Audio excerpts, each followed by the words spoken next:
I am guaranteed to get really horny when I get drunk, and I've made out with a lot of people of many different sexual orientations, and I'm gonna say genders, like more than two.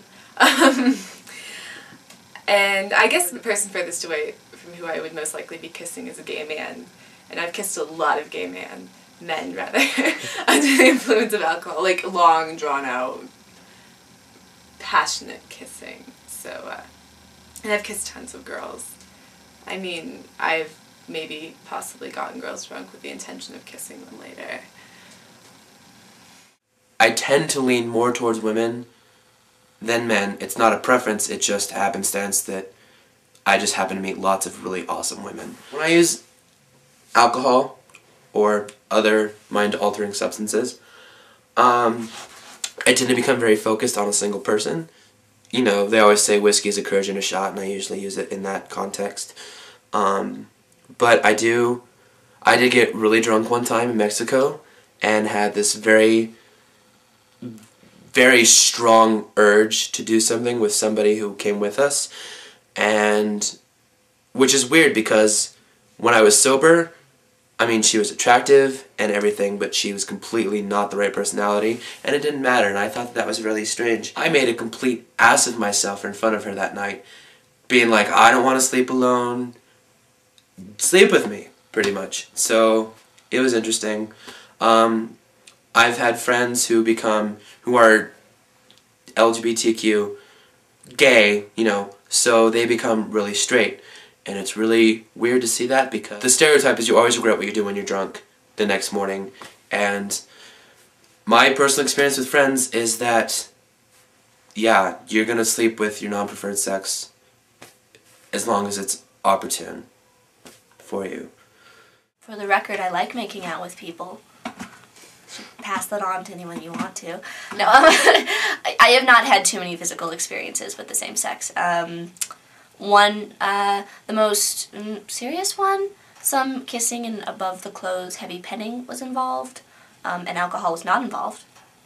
I had a friend when I was 17 in high school actually ask me if I would be willing to experiment with her because she really didn't know about her own sexuality and why she chose me, a straight female. I don't know. I've had some, like, you know, kisses on the lips when alcohol was involved, but I can say the same thing about kissing straight men when alcohol was involved. So, you know, not a whole lot. Pretty vanilla.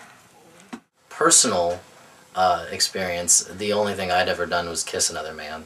Alcohol was not involved. It was at a very young age. I think I was maybe 9 or 10, and it was one of those truth or dare kind of things. As far as experiences or known experiences with alcohol, I do think that because homosexuality is one of those things that's often repressed, and because alcohol often correlates with unsheathing certain repressions and certain hidden attitudes, that it can have an effect. And it has, to a friend who I won't mention by name, but who ended up experiencing a very sexual night and encounter with 2 men while he was drunk, and who I think to this day still looks at that night and that encounter with fear and a little bit of you know, worry and sort of self-deprecation, which is very odd to me because in any other light, he's a very open-minded individual, and he's someone who wouldn't normally repress things.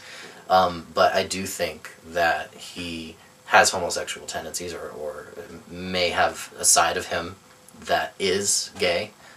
So I feel it's, you know, it's something that obviously is relevant to alcohol, you know, letting some part of you out that you may not have otherwise known. Being that I don't have a preferred sex, my best friend calls me whatever's clever. Being I don't identify myself as bisexual, even though most people would identify me as that. It's hard to say. So I don't have something that I've done that's deviant with someone of the sex I don't prefer because, you know, I've never done something that I've regretted or felt bad about with someone I didn't want to do it with. there have been times I've been burned by someone, and I think that's made me not want to trust someone of that gender the way that I might have before. All I can say is don't sleep with your roommates. Don't fool around with your roommates because it's really bad.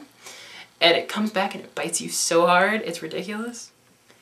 But I think there's something that can be gained from either sort of interaction. And I don't necessarily think that just because the first time I ever slept with my roommate was because we were drunk, was because we were drunk. I think it's because there was something there. And I can't say that females are my non-preferred sex, or opposed to males being my preferred sex, or vice versa. I think it just kind of is. And for me, I'm falling for someone who I would never have expected to fall for, and like I said, I think you fall for who you fall for. I don't think gender has anything to do with it. I really don't. Which is why I don't identify. I just don't think it's important for me to say, I'm a lesbian, so I'm only going to ever fall for women. Because I don't always necessarily think that that's going to happen. For me. For someone else, maybe. But not for me.